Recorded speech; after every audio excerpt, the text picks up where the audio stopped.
ذکر حق کے نور سے روشن ہے اس کی صبح و شام، اس کے ہر گوشے میں گونجے حق تعالی کا کلام۔ یہ ادارہ مجلس تعلیم القرآن جس کا نام۔ السلام علیکم ورحمۃ اللہ وبرکاتہ۔ وعلیکم السلام ورحمۃ اللہ وبرکاتہ۔ آج ہوگی ہماری آیت نمبر انشاءاللہ 157 کل آیت نمبر 156 پہ اللہ پاک نے پہنچایا تھا، جو آیت شریفہ تھی اعوذ باللہ من الشیطان الرجیم بسم اللہ الرحمن الرحیم الذین اذا اصابتهم مصیبۃ قالوا انا للہ وانا الیہ راجعون۔ وہ لوگ کہ جب پہنچتی ہے انہیں کوئی مصیبت، وہ کہتے ہیں بے شک ہم اللہ کے ہیں اور ہمیں اسی کی طرف لوٹنا ہے۔ یہ اس میں انا للہ وانا الیہ راجعون، حدیث شریف میں اللہ کے رسول صلی اللہ علیہ وسلم نے ارشاد فرمایا کہ جب بھی مومن کو کوئی مصیبت، کوئی تکلیف، کوئی ناپسندیدہ واقعات پیش آئیں، سینکڑوں قسم کی ایسی چیزیں ہیں جو آدمی کے لیے ایک طرح کی پریشانی کا باعث بنتی ہیں، سبب بنتی ہیں، تو حدیث شریف میں آپ نے ارشاد فرمایا کہ جو بندہ اس حال میں یہ آیت شریفہ پڑھ لے انا للہ وانا الیہ راجعون، تو اللہ تعالیٰ اس پر اس کو زبردست اجر سے نوازتے ہیں، اور جو اس کا نقصان ہوا ہے اللہ عز و جل اس کی اپنے پاس سے بھرپائی کر دیتے ہیں۔ اب اللہ کسی کو بھرپائی کرنے پر کا فیصلہ فرمائے تو کیا ہوگا، آپ انداز فرمائیں۔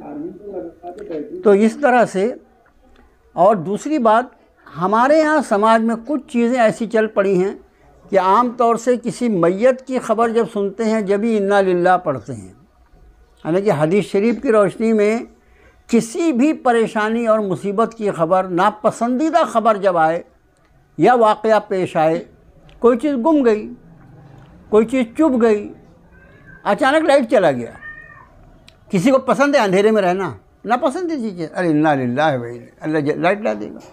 اس کا خیال رکھیں کہ یہ الفاظ جو اچھا اس میں قالو کا ملانا لو، اصل میں جو انا للہ سے قالو نہیں ملانا، یہ کسی بھی ناپسندیدہ چیز یا واقعے کے پیش آنے پر اس آیت شریفہ کا پڑھنا یہ سنت رسول صلی اللہ علیہ وسلم۔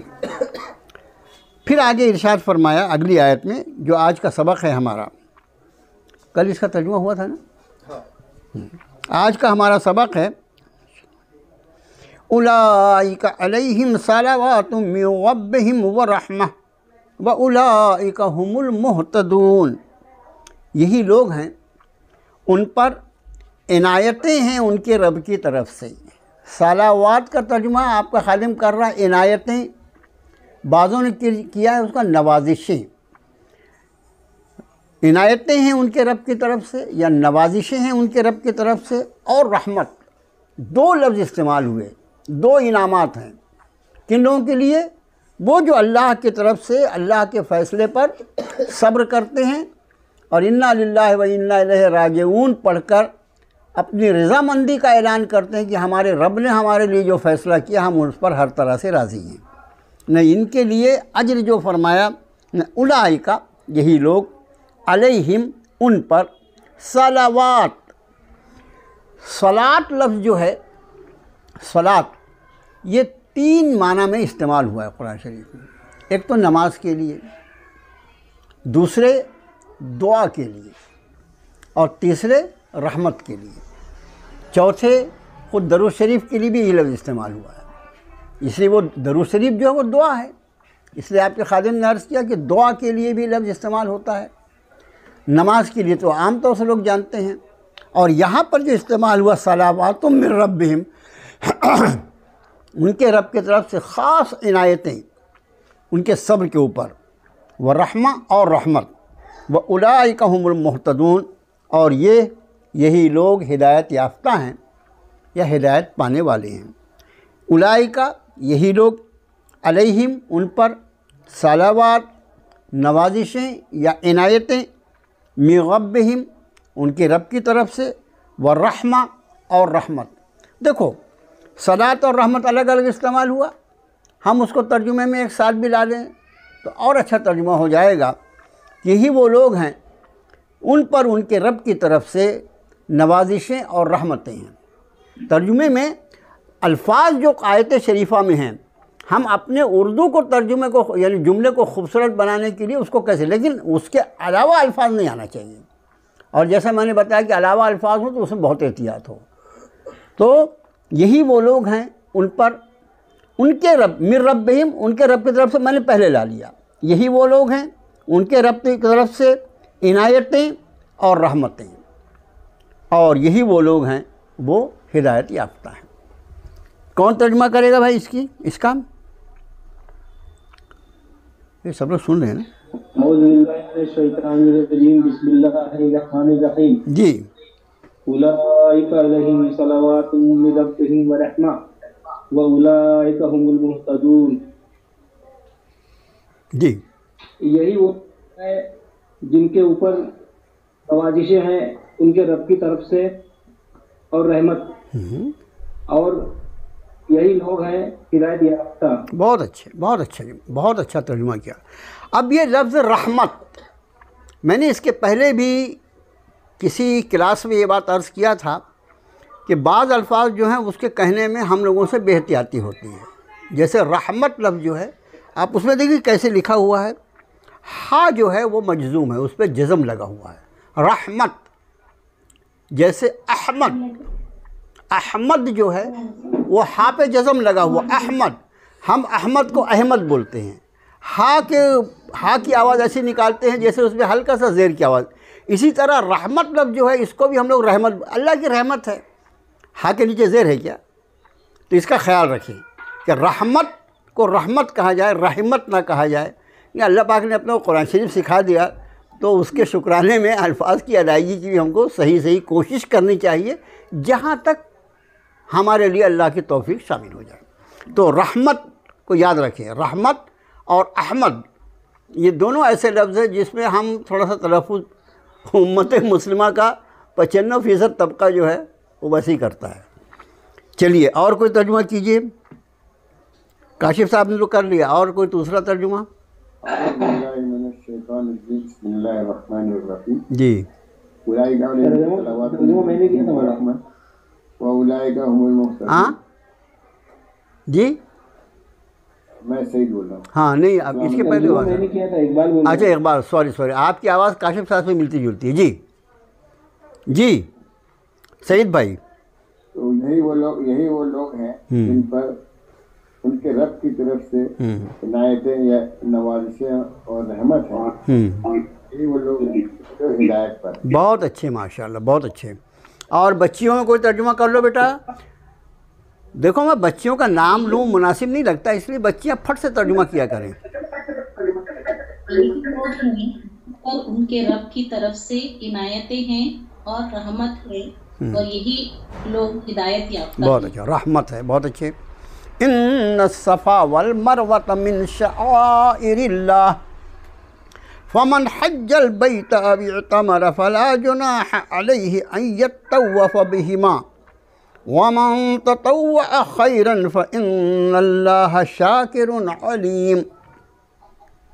ان بے شک الصفا المروہ، یہ صفا اور مروہ یہ دو پہاڑیوں کے نام ہیں۔ دنیا جانتی ہے کہ انہی دونوں کے درمیان میں سعی کی جاتی ہے۔ بالکل مسجد حرام، یہ مسجد حرام کے باہر کا حصہ ہے، یہ مسئلے کے حساب سے جو ہے مسجد حرام کا حصہ نہیں ہے، مسجد حرام کے یہ باہر کا حصہ ہے جہاں پر سعی کی جاتی ہے۔ طواف کے بعد جو سعی کی جاتی ہے وہ صفا اور مروہ کے درمیان، یہ دونوں پہاڑیاں ہیں۔ اب ہوا یہ تھا کہ ایام جہالت میں مشرک جو ہوتا ہے وہ اس کا کوئی بیچارے کو عقل وقل تو ہوتی نہیں، جہاں کہیں ایک پتھر بٹھایا اور اس کو پینٹ وینٹ کر کے ہاتھ جوڑ کے اس کے سامنے خود ہی کھڑا ہو گیا، یہ شیطان اس کی عقل پہ چھاپا مار دیتا ہے۔ تو مشرک گروہ جو تھا ان کے دور میں ایام جہالت میں یہ صفا اور مروہ دونوں پر انہوں نے ایک بت بٹھا کے رکھے تھے، اور ان بتوں کے معاذ اللہ جیسی وہ تعظیم تکریم بتوں کی کرتے ہیں، آپ آج کے حالات دیکھیے کیا بنے ہوئے ہیں ملک میں، ویسا کرتے تھے۔ اب یہ ہوا کہ جب اللہ کے رسول صلی اللہ علیہ وسلم تشریف لائے اور ہر طرف ایمان اور اسلام اور فتح مکہ، ایک حالات تو یہ تھے کہ خود بیت اللہ شریف کے چھت پر بت تھے، بیت اللہ شریف کے اندر بت رکھے ہوئے تھے، تو وہ سارے بتوں کو ہٹا دیا گیا۔ اب آپ نے طواف کعبہ کے ساتھ سعی کا حکم فرمایا، اور آپ نے خود بھی فرمایا۔ تو حضرات صحابہ کو یہ خیال آیا کہ کسی زمانے میں یہاں پر 2 بت رکھے ہوئے تھے، تو کہیں ایسا نہ ہو کہ ہمارا ان پہاڑیوں کے درمیان جو ہم سعی کرتے ہیں تو اس سعی کرنے میں خدا نہ خواستہ کوئی ایسی بات ہو جو اسلام کی تعلیم کے خلاف ہو۔ یہ ان کا خیال آیا، تو رب تعالیٰ نے آیت شریفہ نازل فرمائی کہ ان الصفا والمروہ من شعائر اللہ، بے شک صفا اور مروہ شعائر، یہ شعائر کا مطلب ہوتا ہے نشانیاں یا علامتیں جس سے کوئی چیز پہچانی جائے۔ کئی ایسی چیزیں ہیں جس کو شعائر اسلام کہا جاتا ہے، وہ اسلام کی خصوصیت ہے، وہ اسلام کی خصوصیت ہے، اہل اسلام کے سوا وہ چیز کہیں نہیں پائی جائے گی، اس کو شعائر اسلام، جیسے اذان، اور کہیں پہ اذان ہوتی ہے نہیں ہوتی، یہ شعائر اسلام میں سے ہے۔ اسی طرح مسلمان مردوں کا داڑھی رکھنا یہ شعائر اسلام میں شامل ہے، اس لیے داڑھی نہ رکھانا بہت بڑا گناہ ہے۔ تو اسی طرح سے یہاں فرمایا اللہ نے کہ صفا اور مروہ اللہ کی نشانیوں میں سے ہیں۔ فمن حج البیت، دیکھو البیت، البیت کا لفظ جب آئے گا قرآن شریف میں تو اس سے مراد جو ہوگا وہ خانہ کعبہ ہوگا۔ پھر جو حج کرے خانہ کعبہ کا، او اعتمر یا عمرہ کرے، کہ حج اور عمرہ دونوں میں اصل چیز جس کی وجہ سے آدمی سفر کرتا ہے کیا ہے؟ اس میں طواف بیت اللہ شریف اہم چیز ہے نا وہ۔ تو فرمایا فمن حج البیت، جو حج کرے خانہ کعبہ کا یا بیت اللہ شریف کا، ابھی اعتمر یا عمرہ کرے، فلا جناح علیہ، جناح کا لفظ اس کے پہلے آ چکا ہے، نہیں حرج اس پر، ان یطوف بہما، کہ وہ طواف کرے بہما، چونکہ اوپر صفا اور مروہ 2 ہیں اس لیے ضمیر جو آئی وہ تثنیہ کی آئی کہ اس پر کوئی حرج نہیں، اس کے لیے کوئی حرج نہیں کہ وہ طواف کرے ان دونوں کا۔ ومن تطوع خیرن، یہ تطوع لفظ جو ہے اس کا مطلب ہوتا ہے خوشی سے کرنا، اور خیر لفظ جو ہے اس کا مطلب ہوتا ہے بھلائی، نیکی۔ ویسے خیر کا لفظ مال کے لیے بھی استعمال ہوا ہے قرآن شریف میں، لیکن عام طور سے اس کا ترجمہ جو ہوتا ہے وہ نیکی یا بھلائی ہوتا ہے۔ ہر بھلائی کو خیر کہا جاتا ہے، اس لیے کہ ہر گناہ، ہر نافرمانی جو وہ شر ہے، خراب ہے وہ، تو ہر نیکی کا کام جو وہ خیر کہلاتا ہے۔ ومن تطوع خیرن، اور جو خوشی سے کرے کوئی بھلائی، فإن اللہ، پھر بے شک اللہ، شاکر علیم، شاکر۔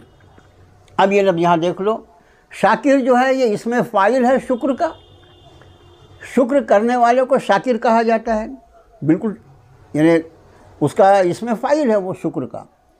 لیکن یہاں پر یہ شاکر کا لفظ کس کے لیے استعمال ہوا؟ اللہ کے لیے۔ تو ہمیشہ خیال رکھو کہ کون سا لفظ کس کے لیے استعمال ہو رہا ہے، ویسے اس کا ترجمہ ہوتا ہے۔ بندے کے لیے جب یہ لفظ استعمال ہوتا ہے تو اس کا مطلب ہوتا ہے بڑا شکر کرنے والا، لیکن جب یہی لفظ اللہ کے لیے استعمال ہو تو اس کا مطلب ہوتا ہے قدر فرمانے والا، بندے کے شکر کو قبول فرمانے والا۔ ہم اللہ تیرا شکر ہے، اے اللہ تیرا شکر ہے، ہمارے کہنے سے کیا، اگر اللہ ہمارے اس کہنے کو قبول فرما لے تو بات بنے نا۔ تو اللہ کا معاملہ یہ کہ وہ انتہائی قدر شناس، یعنی کوئی چھوٹے سے چھوٹا بھی عمل آدمی کرے اپنے اعتبار سے، اپنی طاقت اور قوت کے اعتبار سے، اللہ کی بارگاہ میں اس کی بھی بڑی قدر ہے۔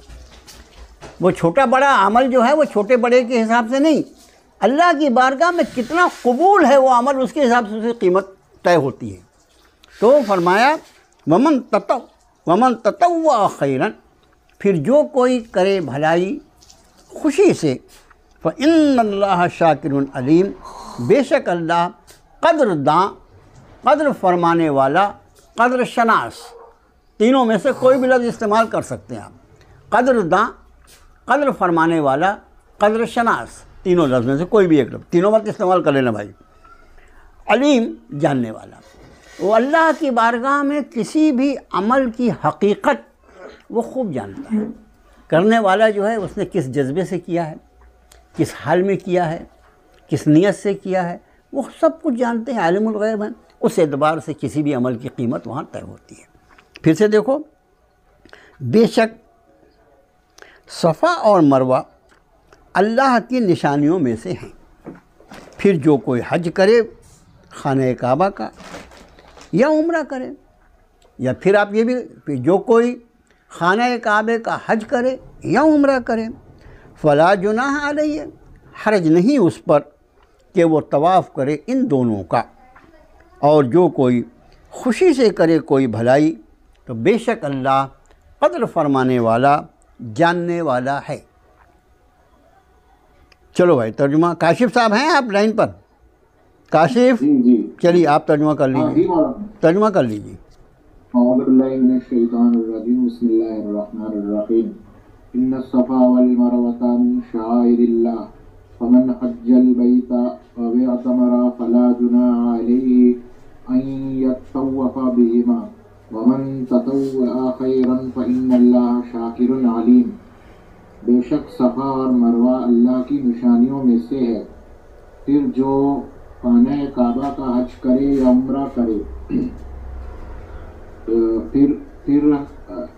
پھر کوئی حرج نہیں اس پر کہ وہ طواف کرے ان دونوں کا، اور جو خوشی سے کوئی خیر کرے تو بے شک اللہ قدرداں جاننے والے ہیں۔ بہت اچھے، بہت اچھے۔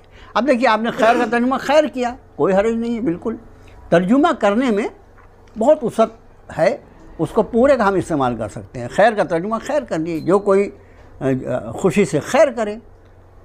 جی اور کوئی صاحب ترجمہ کریں؟ اختر بھائی آپ ہیں کہ نہیں آج لائن پر؟ اختر انجینئر صاحب،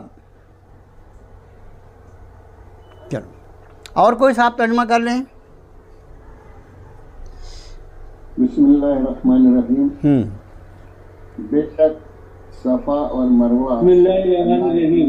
ان الصفا والمروة من شعائر اللہ فمن حج البیت او اعتمر فلا جناح علیہ ان یطوف بہما ومن تطوع خیرا فإن اللہ شاکر علیم۔ بے شک صفا اللہ کی نشانی سے ہے، پس جو خانہ کعبہ کا حج کرے یا عمرہ کرے، پھر نہیں کوئی حرج اس پر کہ وہ طواف کرے ان دونوں کا، اور جو کوئی خوشی سے کرے کوئی نیکی، پھر بے شک اللہ قدردان جاننے والا ہے۔ بہت اچھا، دیکھیے انہوں نے خیر کا ترجمہ نیکی کیا، ماشاءاللہ، یہ بھی بہت اچھا ترجمہ۔ بچیوں میں کوئی کر لو بیٹا۔ بسم اللہ الرحمن الرحیم۔ اللہ کی نشانیوں میں سے ہے، پھر جو کوئی خانہ کعبہ کا حج کرے یا عمرہ کرے، پھر نہیں حرج ان پر کہ وہ طواف کرے ان دونوں کا، اور جو کوئی خوشی سے کرے کوئی بھلائی، پھر بے شک اللہ قدردان ہے، جاننے والے ہیں۔ ہاں بیٹا آپ نے ترجمے میں فلا جناح علیہ، علیہ میں ہا جو ہے وہ واحد کا ہے نا، تو آپ نے اس کا ترجمہ کیا کوئی حرج نہیں ان پر، اس پر، ہاں اس پر، ویری گڈ، بہت اچھے۔ اس کا معنی آپ کو یہ خیال رکھنا کہ ہاں بہت اچھے، بہت اچھا ترجمہ۔ اگلی آیت دیکھیے۔ اور جو کوئی خوشی سے کرے کوئی بھلائی، پھر بے شک اللہ قدر کرنے والے جاننے والے ہیں۔ بے شک، بے شک، بہت اچھے بیٹا، بہت اچھا ترجمہ۔ ان الذين يكتمون ما انزلنا من البينات والهدى من بعد ما بيناه للناس في الكتاب اولئك يلعنهم الله ويلعنهم اللاعنون۔ ان الذين، بے شک جو لوگ، یکتمون، اس کا مادہ ہے کتما، اور یہ لفظ اس کے پہلے آگے کیا معنی کتما کا؟ کتما یعنی کیا ہوتا ہے؟ چھپانا، ویری گڈ، ماشاءاللہ، ہاں چھپانا، ٹو ہائڈ جس کو بولتے ہیں انگریزی میں۔ تو بے شک جو لوگ چھپاتے ہیں، ما انزلنا، جو نازل کیا ہم نے، من البینات، بینات اس کا ترجمہ ہم کرتے ہیں واضح نشانیاں یا دلائل، من البینات دلائل میں سے، والہدا اور ہدایت، من بعد اس کے بعد، ما بیناہ ما بیناہ، آپ الحمدللہ اب الفاظ کی جو بناوٹ رہتی ہے اس کو جانتے ہیں، جو بیان کیا ہم نے اسے، بینا بیان کیا ہم نے، ہو اسے بیان کیا ہم نے اسے، للناس لوگوں کے لیے، فی الکتاب کتاب میں، اولئک یہ وہ لوگ ہیں، یلعنہم اللہ، یہ لانا پھر یلعن اور لائنون لعنت، یہ سارے الفاظ اس کے پہلے گزر چکے ہیں۔ یلعنہم اللہ لعنت فرماتے ہیں ان پر اللہ، ویلعنہم اللاعنون اور لعنت کرتے ہیں ان پر سارے لعنت کرنے والے۔ اور ہم نے آپ کو اس کے پہلے بتایا، الحمدللہ آپ کو یاد ہوگا کہ لفظ لعنت جو ہے وہ رحمت کے مقابلے میں مد مقابل استعمال ہوتا ہے۔ رحمت یہ بھی پچھلے آیتوں میں آیا، رحمت اللہ کی عنایتیں، اللہ کی نوازشات، اللہ کی عطائیں، اللہ کی مہربانیاں، اور لعنت اللہ کی رحمتوں سے دور ہو جانا، معاذ اللہ۔ ظاہر ہے اللہ کی رحمت کا وہی حقدار ہوگا جس پر اللہ رحمت فرمائے گا، لیکن اگر اللہ کسی سے ناراض ہو کے اس کو اپنی رحمتوں سے دور کر دے تو پھر اس کو کون رحمت کا؟ تو لعنت لفظ جو ہے اس کا اپوزٹ لفظ جو ہے بیٹا وہ رحمت ہے۔ پھر سے دیکھو لفظ یلعنہم اللہ، اس کا ترجمہ جو ہے یلعنہم لعنت کرتے ہیں ان پر اللہ، ویلعنہم اللاعنون اور لعنت کرتے ہیں ان پر سارے لعنت کرنے والے۔ یہ لعنت کرنے والے کون ہیں وہ آگے کی آیتوں میں اس کا تذکرہ آئے گا انشاءاللہ۔ پھر سے دیکھو، بے شک جو لوگ، آیت پہ نظر رکھیں، بلا شبہ جو لوگ چھپاتے ہیں جو نازل کیا ہم نے دلائل اور ہدایت، بعد اس کے کہ ہم نے بیان کر دیا اسے لوگوں کے لیے کتاب میں، یہ وہ لوگ ہیں ان پر لعنت فرماتے ہیں اللہ اور لعنت کرتے ہیں سارے لعنت کرنے والے۔ آپ لفظ دیکھ رہے ہیں میرا، ان پہ لعنت فرماتے ہیں اللہ اور لعنت کرتے ہیں سارے لعنت کرنے والے، اس لیے کہ لفظ لعنت جو ہے پہلے اللہ کا فعل وہ بتا رہے ہیں، اس لیے ہم اس کو فرماتے ہیں کر رہے ہیں۔ اور اس کے مقابلے میں بعد کے جو لعنت کا لفظ ہے، کیونکہ وہ لوگوں کے لیے دوسرے لعنت کرنے والے، اس لیے وہاں پر ہم کرتے کا لفظ استعمال کر رہے ہیں۔ اولئک یہ وہ لوگ، یلعنہم اللہ ان پہ لعنت فرماتے ہیں اللہ، ویلعنہم اللاعنون اور ان پہ لعنت کرتے ہیں لعنت کرنے والے۔ بے شک وہ لوگ جو چھپاتے ہیں وہ جو نازل کیا ہم نے دلائل اور ہدایت، بعد اس کے کہ ہم نے بیان کر دیا اسے لوگوں کے لیے کتاب میں، یہی وہ لوگ ہیں کہ لعنت فرماتے ہیں ان پر اللہ اور لعنت کرتے ہیں ان پر سارے لعنت کرنے والے۔ چلیے ترجمہ اعوذ باللہ من الشیطان الرجیم، بسم اللہ الرحمن الرحیم۔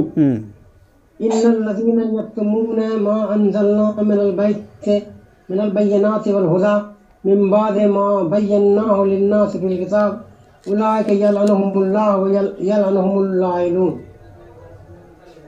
جی، بے شک جو لوگ چھپاتے ہیں جو نازل کیا ہم نے دلائل اور ہدایت، اس کے بعد جو بیان کیا ہم نے اسے کتاب میں، یہ وہ لوگ ہیں لعنت فرماتے ہیں اوپر اللہ اور لعنت کرتے ہیں سارے لعنت کرنے والے۔ جی، اس میں ایک لفظ للناس جو ہے وہ ترجمے میں چھوٹ گیا، لوگوں کے لیے، انسانوں کے لیے۔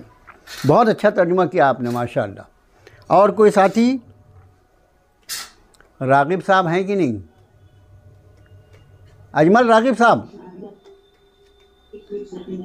جی السلام علیکم۔ وعلیکم السلام۔ جی بسم اللہ الرحمن الرحیم۔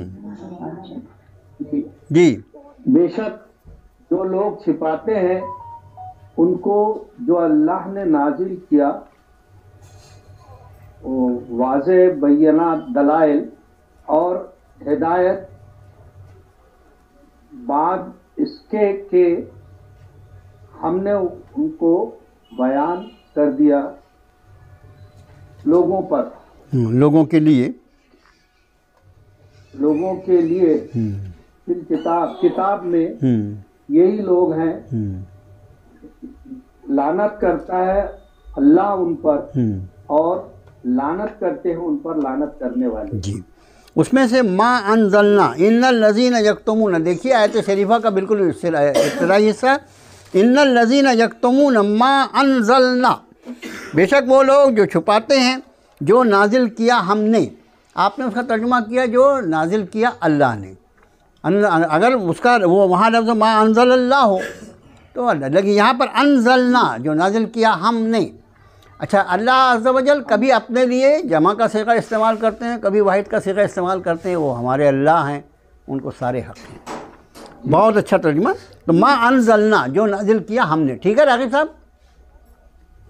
جی ہاں چلیے، اور بچیوں میں کوئی کرو بیٹا، بچیوں میں نئے لوگ فٹافٹ ترجمہ کریں۔ نازل کیا ہم نے واضح نشانیاں اور ہدایت، اس کے بعد جو فرما دیا ہم نے لوگوں کے لیے کتاب، یہی لوگ ہیں لعنت فرما دی اللہ نے اس پر اور لعنت کرتے ہیں لعنت کرنے والی اس پر۔ لا یلعنہم اللہ، ہم جو ہے وہ جمع ہے، لعنت فرما دی ان پر، اس پر نہیں۔ اگر اس پر ہوتا تو کیا ہوتا ہے؟ ہاں، یلعنہ اللہ ہوتا۔ بس یہی خیال رکھنا ہے، جو صیغہ ہے وہ اور جو ضمیر ہے اس کو اٹھانے کی کوشش کرو۔ بہت اچھا ترجمہ آپ لوگ کر رہے ہیں ماشاءاللہ۔ یعنی مجھے تو اب ایسا کبھی کبھی خیال آتا ہے کہ میں کلاس بند کر دوں، اس لیے کہ آپ لوگ اب خود ہی ترجمہ کرنے کے لائق ہو گئے ہیں الحمدللہ۔ ایک دو پارہ کر کے اب جب آپ کر سکتے تو اب کوئی ضرورت نہیں ہے کلاس چلانے کی، نیا بیچ شروع کر نہیں مولانا ایسا مت کیجیے گا، اگلی آیت شریفہ، إِلَّا الَّذِينَ تَابُوا وَأَصْلَحُوا وَبَيَّنُوا فَأُولَٰئِكَ أَتُوبُ عَلَيْهِمْ وَأَنَا التَّوَّابُ الرَّحِيمُ۔ الا، سوائے وہ لوگ، دیکھیے اوپر جو تھا ان کا جرم کہ ہدایت اور اللہ نے جن دلائل کو اپنی کتاب میں نازل فرمایا اس کو چھپانے کا جرم کیا۔ جرم پر ذرا نگاہ رکھیں، اس جرم کی سزا یہ ہوئی کہ وہ اللہ کے لعنت کے حقدار ہو گئے۔ اب کٹ رہی ہے جی، ہمارے سے نہیں کٹ رہی سر، آپ اپنا نیٹ ورک تھوڑا دیکھ لیجیے صحیح پہ۔ ہاں آ رہی ہے نا؟ ہاں، تو اس جرم کو دیکھو، یہ شریعت مطہرہ ہمارا دین جو اللہ نے ہمیں عطا فرمایا ہے، کیا عظیم الشان۔ ہم انسان ہیں، گناہ ہماری فطرت کا حصہ ہے، یہ ہماری فطرت میں ہے، ہم گناہ کریں، بھول جائیں، غلطی کر جائیں۔ ہمارے کریم اللہ نے ہمارے کسی بھی گناہ سے توبہ کا دروازہ ہمارے لیے ہماری موت کے وقت تک کے لیے کھول رکھا۔ اتنا بڑا جرم کیا، اتنا بڑا گناہ کیا کہ اللہ کی نازل کردہ ہدایات کو چھپایا، اس کے بعد بھی ایسے رحیم مولا ہیں، وَمَا إِلَّا الَّذِينَ تَابُوا، مگر وہ لوگ جنہوں نے توبہ کی، وَأَصْلَحُوا، اور سدھر گئے۔ اصلاح کا لفظ ہم بولتے ہیں وہی لفظ ہے، اور سدھر گئے، وَبَيَّنُوا، اور بیان کر دیا، فَأُولَٰئِكَ، پھر یہ لوگ، أَتُوبُ عَلَيْهِمْ، میں توبہ قبول کروں گا ان کی، یا میں توجہ فرماؤں گا ان پر، وَأَنَا التَّوَّابُ الرَّحِيمُ، وَأَنَا التَّوَّابُ الرَّحِيمُ۔ اب یہاں دیکھیے انا فرمایا، اور میں ہی توبہ قبول کرنے والا، رحمت کرنے والا ہوں۔ اس لیے میں نے کبھی وہ واحد کا صیغہ استعمال کرتے ہیں، کبھی جمع کا۔ ہمارے آقا ہیں، ہمارے مالک ہیں، ہر جگہ جو لفظ استعمال ہوتا ہے اس کی الگ شان ہوتی ہے۔ یہاں بھی بڑھ سکتے ہیں، نہیں یہاں نہیں بڑھ سکتے۔ إِلَّا الَّذِينَ تَابُوا، اب اللہ کا مطلب ہم کیا کرتے ہیں؟ سوائے، مگر، دونوں ترجمہ کر سکتے ہیں۔ سوائے جن لوگوں نے توبہ کی، وہ اصلحوا، اور سدھر گئے، وبینوا، اور بیان کر دیا، فاولئک اتوب علیہم، پھر یہ لوگ میں توبہ قبول کروں گا ان کی، وانا التواب الرحیم، اور میں توبہ کا قبول کرنے والا۔ اب دیکھو یہاں پر لفظ تواب استعمال ہوا، یہی تواب لفظ جو ہے وہ بندوں کے لیے بھی استعمال ہوتا ہے، توبہ سے تائب تواب۔ لیکن جب یہ بندے کے لیے استعمال ہوگا تو اس کا مطلب ہوگا توبہ کرنے والا، اور جب یہ حضرت حق جل مجدہ کے لیے استعمال ہوگا تو اس کا مطلب ہوگا توبہ کا قبول فرمانے والا۔ تو یہ اس پر ہمیشہ نظر رہے، وَأَنَا التَّوَّابُ الرَّحِيمُ، اور میں بڑا توبہ کا قبول کرنے والا اور رحم فرمانے والا ہوں، سوائے ان لوگوں کے جنہوں نے توبہ کی اور سدھر گئے اور بیان کر دیا۔ جو انہوں نے کیا کیا تھا؟ چھپایا تھا نا، چھپایا تھا۔ تو توبہ، اس عمل کی توبہ اس وقت توبہ ہوگی جو کچھ چھپایا اس کو بیان کر۔ جیسے آدمی نے کوئی مال چرا لیا، کسی کا مال چرا لیا، اس مسئلے کو ذرا غور سے سمجھو، کسی مال کو چرا لیا، اب چرانے کے بعد اور تہجد میں اٹھ کے اس کے لیے توبہ کر، اللہ پاک میں توبہ کرتا ہوں، میں نے چرا لیا، اللہ پاک میں نہیں چراؤں گا، اللہ پاک میں نہیں چراؤں گا۔ 1000 بار توبہ کر، اس کی توبہ اس وقت صحیح ہوگی جب جس کا مال چرائے اس کا مال تو واپس کر، اس لیے کہ چوری کر کے 2 گناہ کیا، اللہ کی نافرمانی کیا اور اللہ کے بندے کا نقصان کیا۔ تو اللہ کی نافرمانی کے لیے تو توبہ کر رہا ہے اللہ کے سامنے، مگر جس بندے کا نقصان ہوا ہے وہ مال جو تُو نے چرا لیا ہے پہلے اس کو واپس کر دے۔ آپ سمجھ گئے؟ حقوق العباد، جتنے حقوق العباد ہیں ان سب کے لیے شریعت مطہرہ کا مسئلہ یہی ہے کہ حقوق العباد کی توبہ یہ ہے کہ جو حق دبایا گیا ہے، جس میں خیانت کی گئی ہے، اس کو ادا کر دی جائے۔ یہاں اس نے لوگوں کا حق کون سا دبایا؟ اللہ کی طرف سے نازل شدہ احکام کو اس نے چھپایا، چھپانے کا جرم کیا تو 2 گناہ ہوئے۔ اللہ نے جب احکام تیرے اوپر کھولے تھے تو تیرا کام تھا اس پر عمل کرتا اور لے آ کے لوگوں کو، بندوں کو پہنچا، تو نے چھپایا۔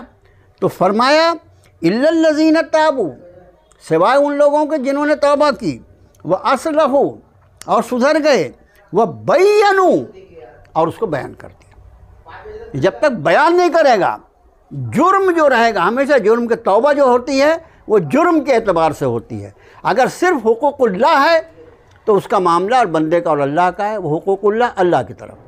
اب حقوق اللہ میں نماز چھوٹ گئی، قضا ہو گئی، ہم جب سے بالغ ہوئے نماز نہیں پڑھے، ان نمازوں کی قضا کرو، فرائض کی قضا کرو اور وتر کی قضا کرو۔